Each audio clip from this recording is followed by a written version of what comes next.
Esta aula tem como objetivo servir de introdução histórica para o estudo da corrente elétrica, apresentando o que se conhecia sobre o movimento das cargas elétricas ao longo do século XVIII, com foco especial nas contribuições de alguns personagens menos conhecidos dessa história.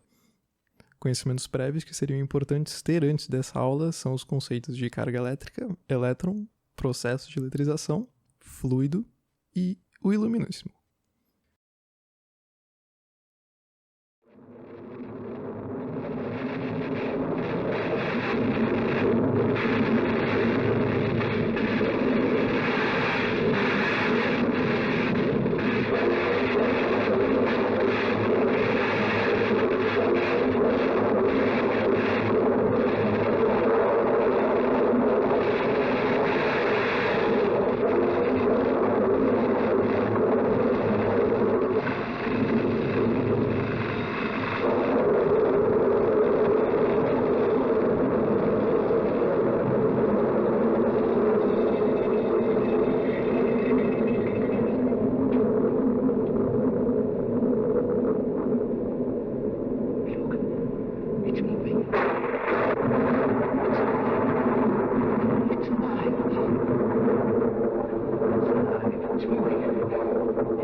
It's alive! In the name of God! Now I know what it feels like to be God!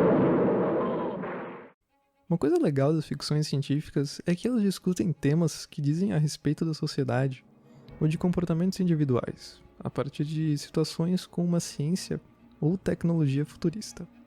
Futurista, ao menos, para quando a obra foi feita. Mary Shelley, no seu clássico Frankenstein, de 1817, traz um avanço científico surpreendente até hoje: a descoberta da essência da vida. O protagonista da história, Victor Frankenstein, é um entusiasta da ciência desde a infância. Quando se torna estudante de medicina, acaba descobrindo duas coisas muito importantes. A primeira, que aquilo que ele tinha estudado por conta própria estava completamente obsoleto.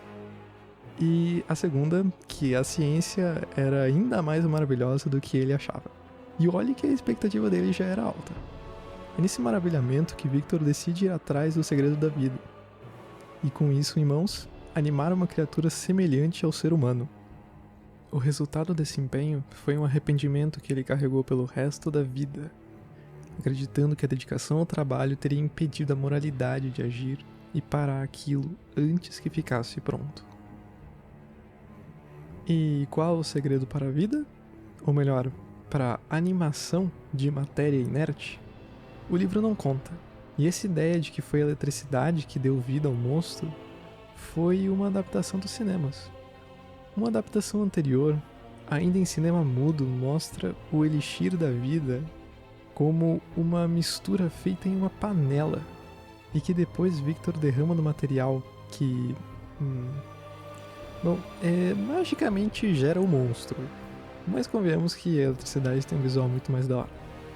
Mesmo que eu fique me perguntando pra que ele tem toda essa parafernália se no final ele só usa raios da atmosfera para energizar. Mas calma. No prefácio da edição de 1831, a autora menciona que a eletricidade foi sim uma influência para essa ideia de reanimar cadáveres. Aparentemente ela tinha conhecimento do experimento de Galvani e da teoria da eletricidade animal.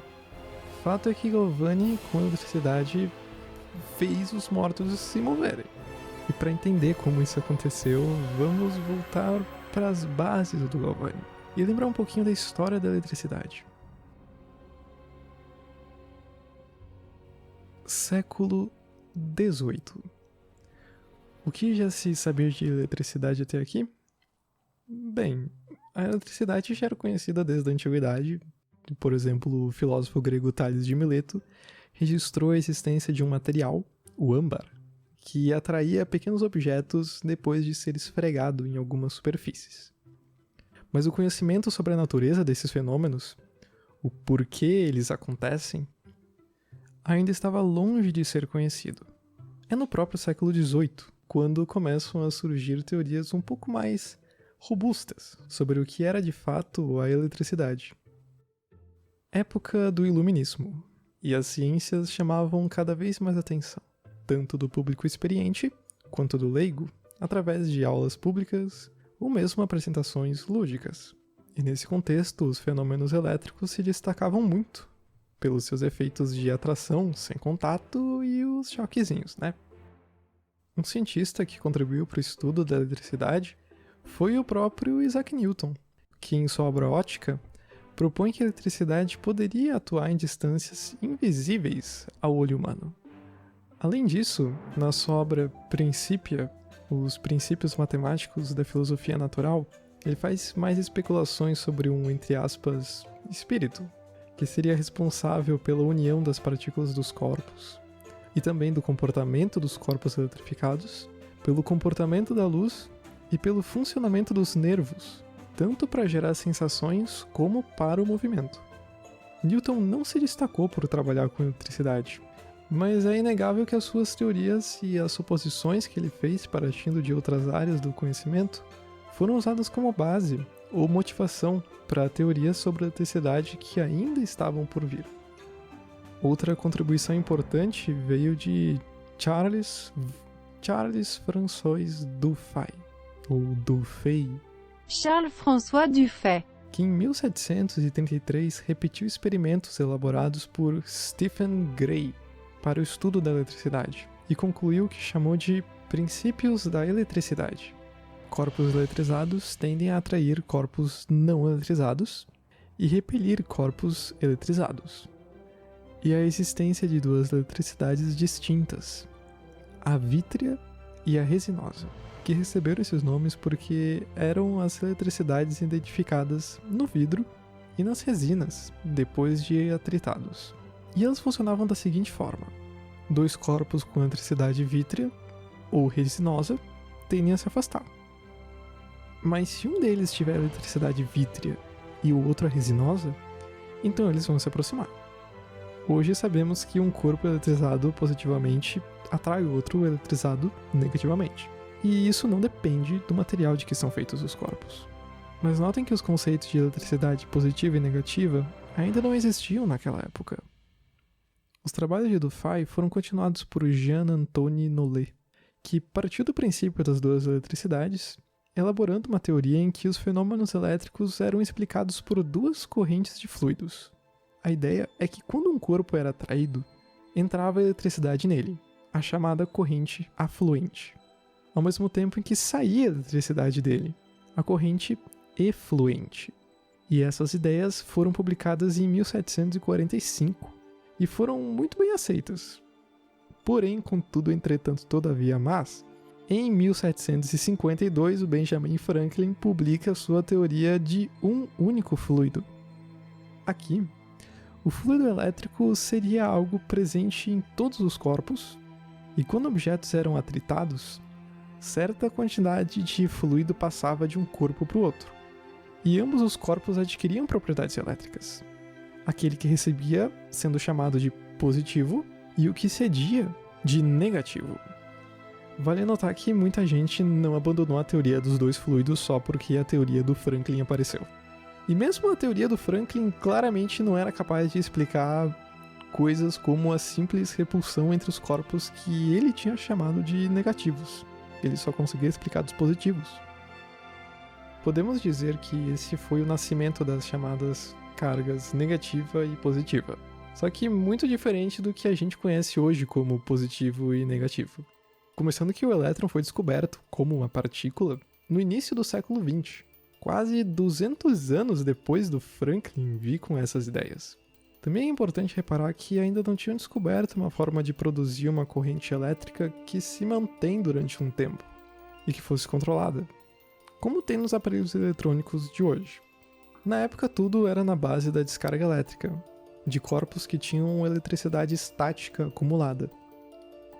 O Franklin ficou famoso também pelos experimentos que tentavam mostrar que os raios da atmosfera eram fenômenos elétricos, não diferentes da eletricidade já conhecida. Era aquele experimento da pipa, sabe? Com uma chave pendurada, mas tiveram outros também. Esses experimentos tiveram uma repercussão muito grande porque se acreditava que a eletricidade poderia apresentar diferentes origens, e assim eram definidas três eletricidades: a eletricidade atmosférica, a eletricidade artificial ou ordinária e a eletricidade animal. Alguém importante para a disseminação das ideias do Benjamin Franklin na Europa foi Laura Bassi.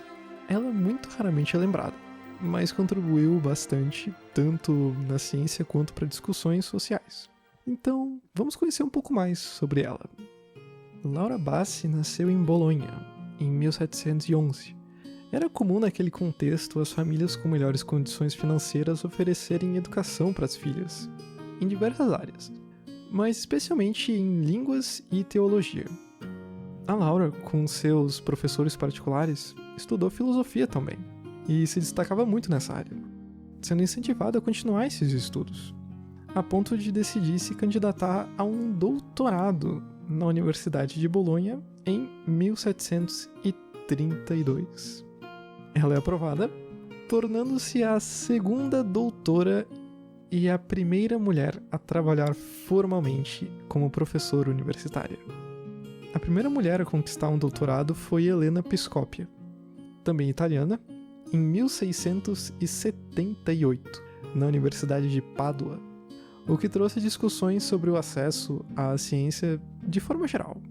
Os sucessos, tanto da Helena como da Laura, foram muito importantes para o marketing da Itália, pelo menos nos campos da ciência, já que ambas foram tratadas como prodígios e reflexos da pureza e intelectualidade da ciência. Provavelmente por causa disso, o casamento entre a Laura Bassi e o Giuseppe Verratti em 1738 foi mal visto por algumas pessoas.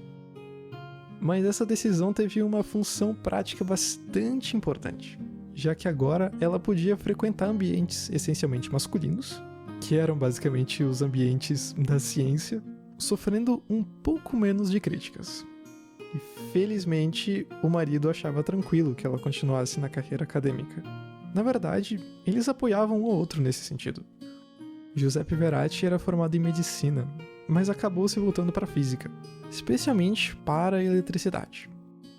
Eles tinham um laboratório em casa, e na época deve ter sido o único espaço particular em Bolonha com uma máquina elétrica, também conhecida como máquina eletrostática, e que servia de fonte de cargas para serem usadas para os mais diferentes fins que envolviam acumular cargas elétricas.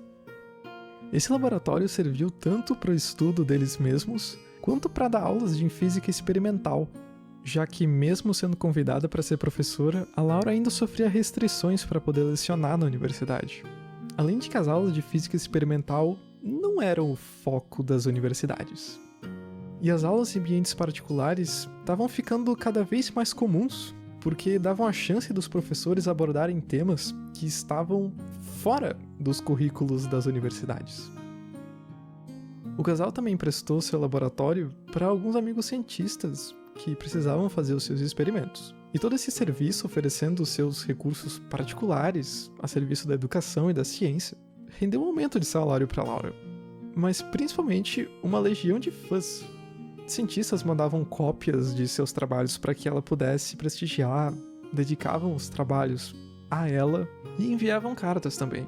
E ainda bem que isso aconteceu, porque boa parte das informações existentes sobre os trabalhos da Laura Bassi, em eletricidade especialmente, vem dessas correspondências, já que todos os seus trabalhos nesse assunto foram perdidos, restando só os registros dos nomes e datas de publicação. Ainda bem que ela se comunicou com muita gente, e vale mencionar que aí no meio estavam Alessandro Volta e Luigi Galvani. Sobre o Luigi Galvani, ele se formou em medicina na Universidade de Bolonha, em 1789, e seguiu um caminho relativamente parecido com o do marido da Laura, não só por ser o mesmo curso, mas porque ele também se interessou pela eletricidade. Na verdade, ele e o marido da Laura estavam entre os principais estudiosos dos efeitos da eletricidade em organismos vivos da Universidade de Bolonha. Galvani e o casal tinham um bom contato. Por exemplo, ele recebeu sugestões de experimentos por parte do casal. E não duvido que outras discussões tenham surgido, e aí eu tô falando da eletricidade animal. Eu ainda não expliquei bem o que é isso, né? Quando falei do Franklin, só disse que ela tentava explicar a causa dos fenômenos elétricos. No caso, deveria existir uma peculiaridade nos organismos vivos que permitiriam a ocorrência dos fenômenos elétricos, como o que era observado nas enguias elétricas.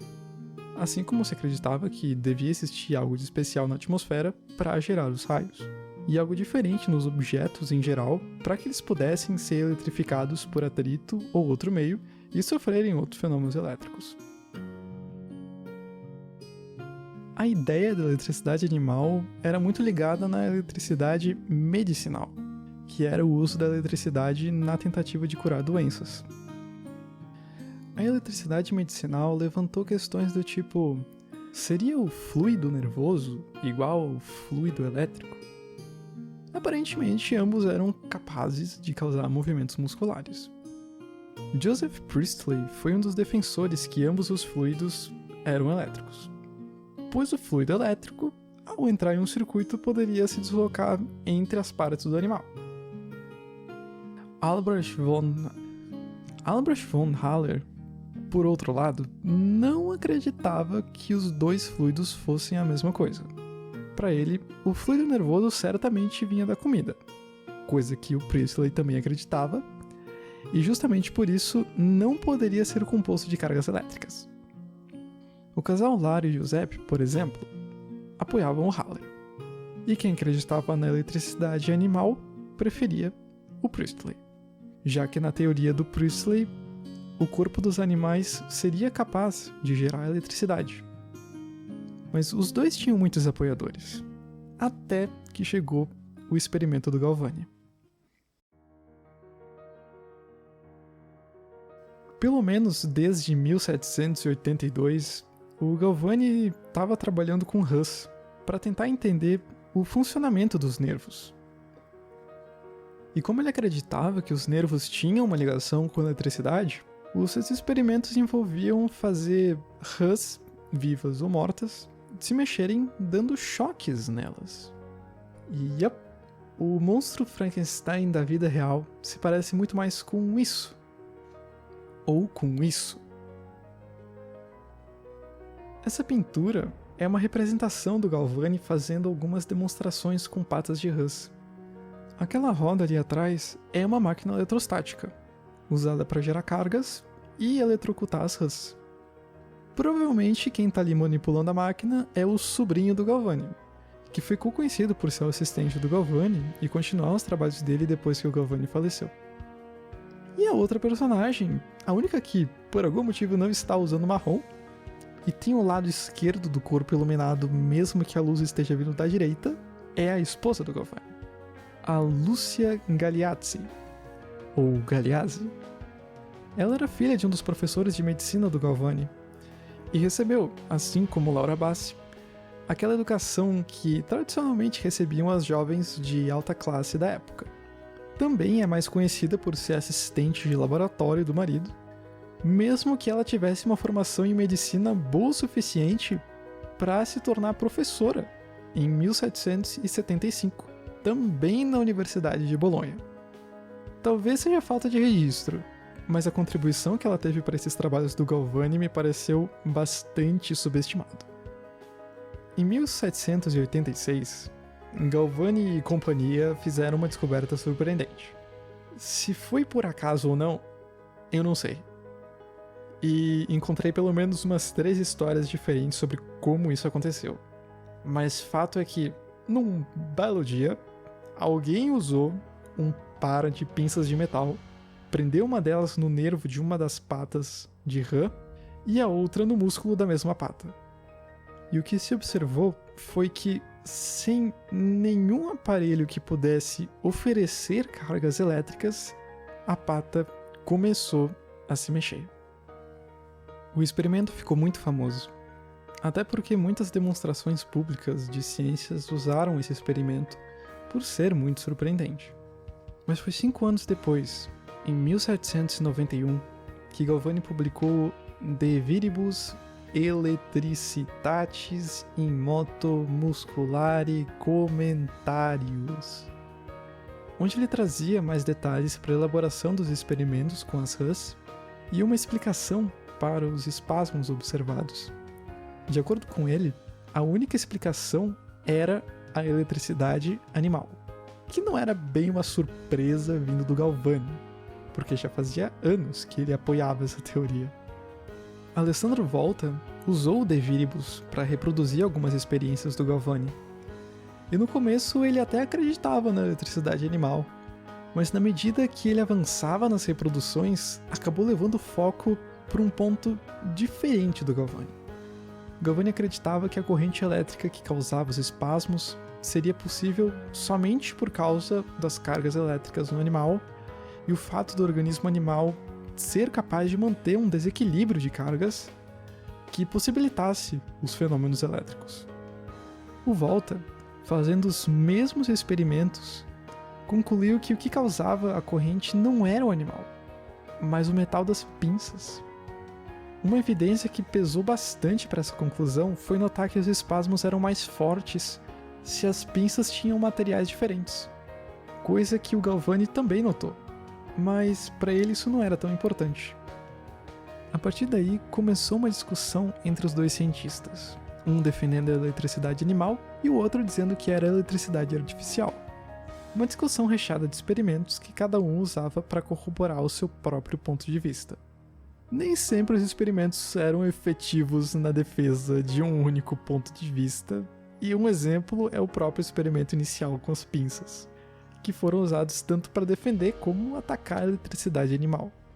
Outros experimentos acabavam fazendo com que o adversário não só mantivesse a sua posição inicial, mas modificasse a sua teoria, deixando ela ainda mais geral e explicativa, além de mais complexa.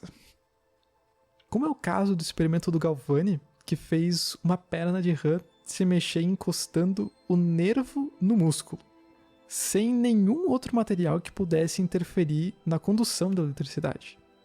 Com isso, o Volta expandiu sua teoria, criando classificações para os materiais de acordo com a capacidade de produzir uma corrente elétrica quando em contato com outros materiais. E alguns dos experimentos nem se preocupavam muito com refutar o outro, mas sim corroborar a própria teoria da forma mais clara possível. Um exemplo disso é a pilha eletroquímica, a pilha, que o Volta chamou de órgão elétrico artificial. Um objeto capaz de, quando estabelecido um circuito, gerar uma corrente elétrica sem a presença de qualquer organismo vivo. O que não queria dizer que, no experimento do Galvani, o organismo vivo não estivesse fazendo um papel essencial na ocorrência da condução elétrica. Infelizmente, o Galvani não conseguiu ver o fim dessa discussão. Ele morreu em 1798, meses depois de fazer sua última publicação em resposta ao Volta, e antes do Volta poder responder essa última publicação. E é claro que essa discussão não parou por aí. Ainda restavam apoiadores da eletricidade animal espalhados pelo mundo, assim como quem quisesse criticar essa teoria, a ponto da Mary Shelley ter escutado sobre o assunto em uma roda de amigos, mais de uma década depois. Lá no começo, eu falei que as ficções científicas são legais porque elas levantam reflexões sobre a sociedade. Às vezes a ciência é mesmo um excelente pano de fundo.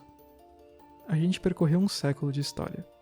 Não poderíamos falar de tudo, é claro, mas ao longo de todo esse percurso, muitas controvérsias surgiram. Seria a eletricidade composta por dois fluidos ou um só? Fluido nervoso é igual ao fluido elétrico? Eletricidade animal ou artificial? Existiram teorias que explicassem ambos os lados da discussão, até porque se todo mundo mudasse de lado quando surge uma teoria nova, não teríamos essas discussões. Alguns posicionamentos foram mais firmes do que outros, e nenhuma dessas teorias foi livre de críticas. Ciência é feita por pessoas.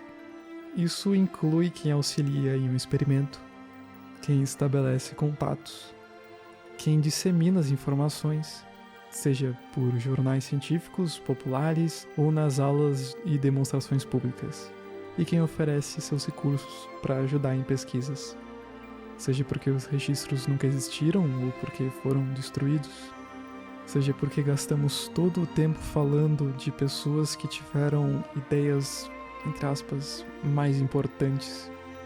Muitas dessas ideias poderiam não ter surgido se não fosse o trabalho dos esquecidos. A ciência é feita por pessoas de todos os tipos, que fazem todo tipo de trabalho. Ei, representatividade importa.